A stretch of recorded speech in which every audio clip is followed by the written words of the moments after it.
ओम नमः शिवाय। आस्था सागर YouTube channel में आपका स्वागत है। रुद्र संहिता का पार्वती खंड का अध्याय 27वां। पार्वती जी का क्रोध से ब्राह्मण को फटकारना। पार्वती बोली, हे ब्राह्मण देवता, मैं तो आपको परम ज्ञानी महात्मा समझ रही थी, परंतु आपका भेद मेरे सामने पूर्णतः खुल चुका है।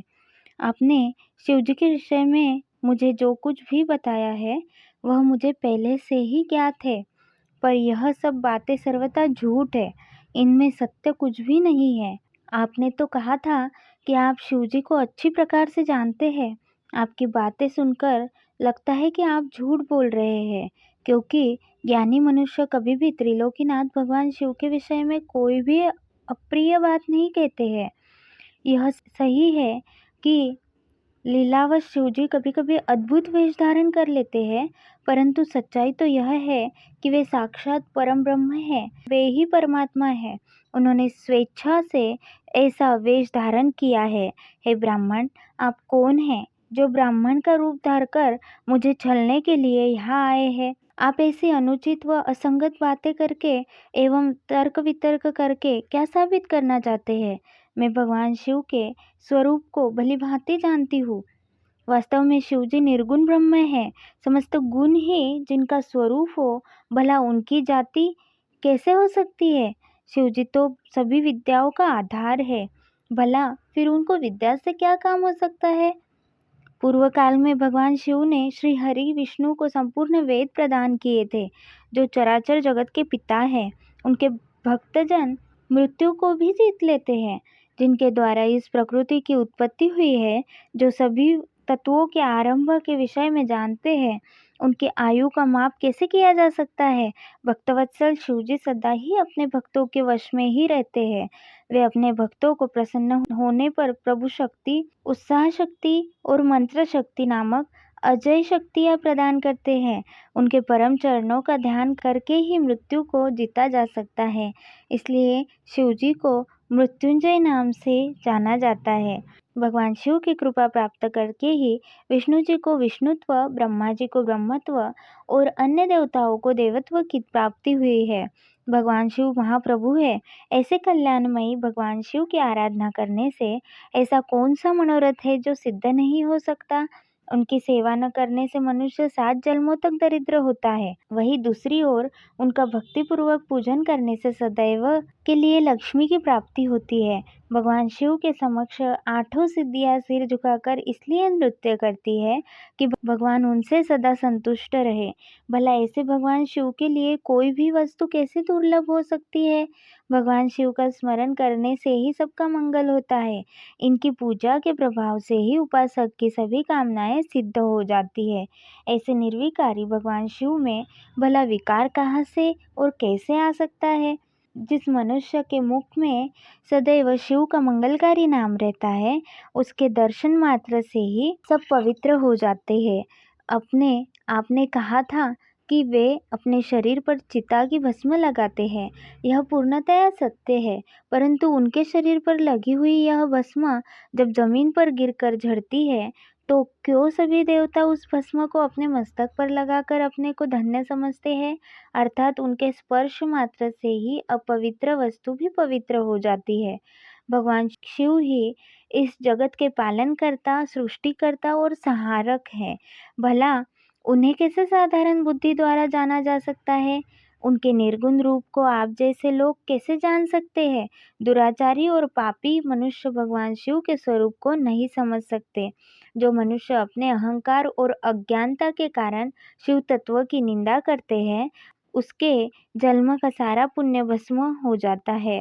हे ब्राह्मण, आपको ज्ञानी महात्मा जानकर मैंने आपकी पूजा की है, परंतु आपने शिव जी की निंदा करके अपने साथ साथ मुझे भी पाप का भागी बना दिया है।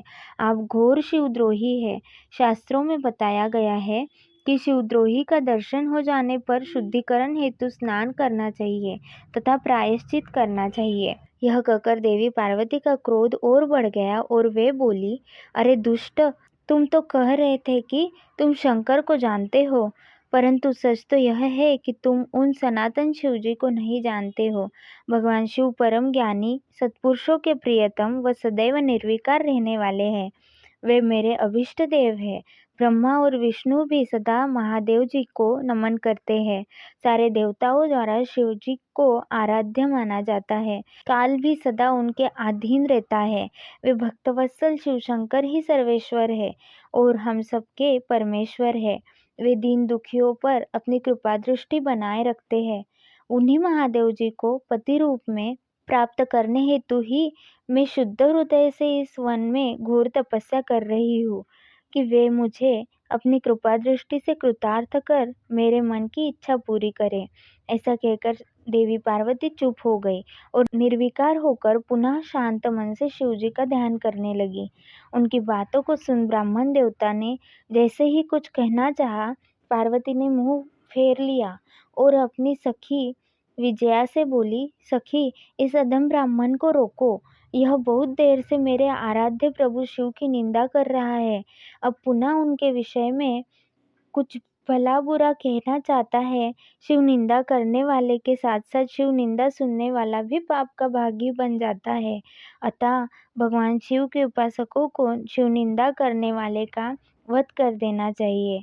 यदि शिव निंदा करने वाला कोई ब्राह्मण हो तो उसका त्याग कर देना चाहिए तथा उस स्थान से दूर चले जाना चाहिए।